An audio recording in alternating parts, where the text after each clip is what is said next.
चलिए, आज समय में थोड़ा पीछे चलते हैं और उस महान हस्ती से मिलते हैं जिन्होंने भारत के सबसे बड़े ज्ञान ग्रंथों को एक आकार दिया।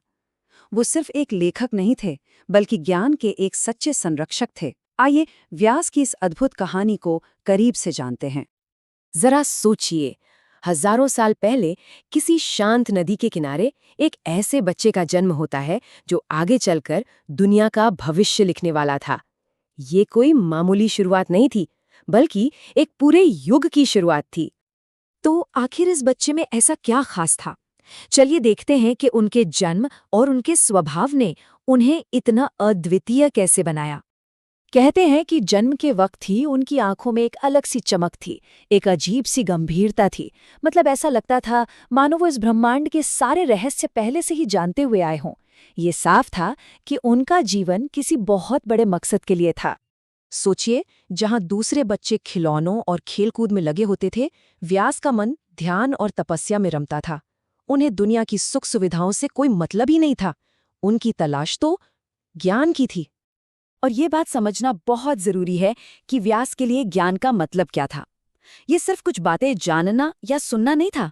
ये एक अंदर की रोशनी थी, एक ऐसी ताकत जो अज्ञान को मिटाकर सच का रास्ता दिखाती है।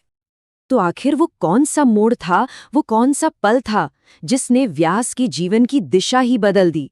यहीं से उनकी वो महान यात्रा शुरू होती है। देखिए, उस जमाने में ज्ञान पूरी तरह से बिखरा हुआ था।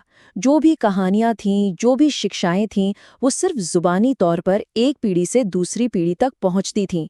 और सबसे बड़ा डर ये था कि ये अनमोल विरासत कहीं हमेशा के लिए खो न जाए। बस इसी समस्या को देखकर व्यास ने एक ऐसा संकल्प लिया जो इतिहास बदलने वाला था।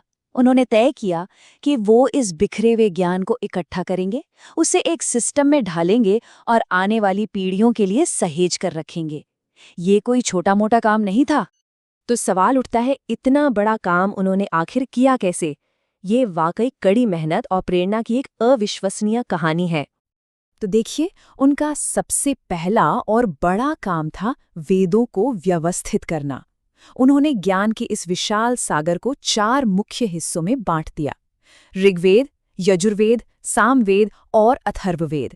इस तरह से वर्गीकरण करके उन्होंने ज्ञान को हर किसी के लिए समझना आसान बना दिया। उनका ये काम सिर्फ कुछ किताबें लिखना नहीं था। नहीं, उन्होंने तो ज्ञान का एक ऐसा लाइट हाउस बना दिया जो आज भी पीढ़ियों को रास्ता दिखा रहा है, जो उन्हें अज्ञान के अंधेरे से निकालकर रोशनी की तरफ ला रहा है। और फिर आता है महाभारत।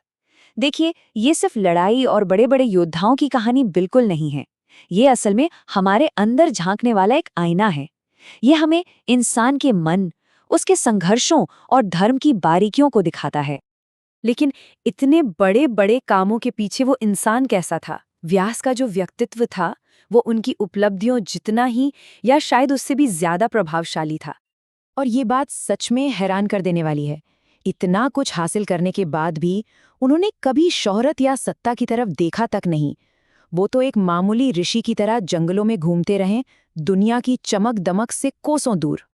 तो शायद उनकी सबसे बड़ी ताकत उनका ज्ञान नहीं था, बल्कि उनकी विनम्रता थी। यही वो खूबी है जो उन्हें असल में महान बनाती है। उन्होंने कभी अपने काम का क्रेडिट नहीं लिया। उनका मकसद तो बस ज्ञान को आगे बढ़ाना था। तो व्यास की ये विरासत आज हमारे लिए क्या मायने रखती है? उनका संदेश किसी एक समय का मोहताज नहीं है, वो तो हमेशा के लिए है। ऐसी मान्यता है कि व्यास सिर्फ इतिहास का एक पन्ना नहीं है, वो आज भी एक ऊर्जा के रूप में मौजूद हैं, जो दुनिया का मार्गदर्शन कर रही है, दुनिया का कल्याण कर रही है। उनका प्रभाव कभी खत्म नहीं होता। और पता है, इस ऊर्जा को महसूस किया जा सकता है। ये हर उस जगह मौजूद है जहां ज्ञान की बात होती है, जहां शास्त्रों को पढ़ा जाता है और जहां सच की खोज चलती रहती है। एक तरह से व्यास की विरासत हम सबके अंदर जिंदा है।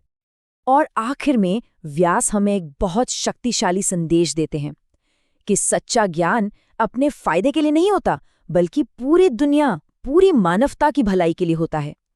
ये एक ऐसा विचार है जो आज की दुनिया में शायद पहले से कहीं ज्यादा जरूरी है ना? सोचने वाली बात।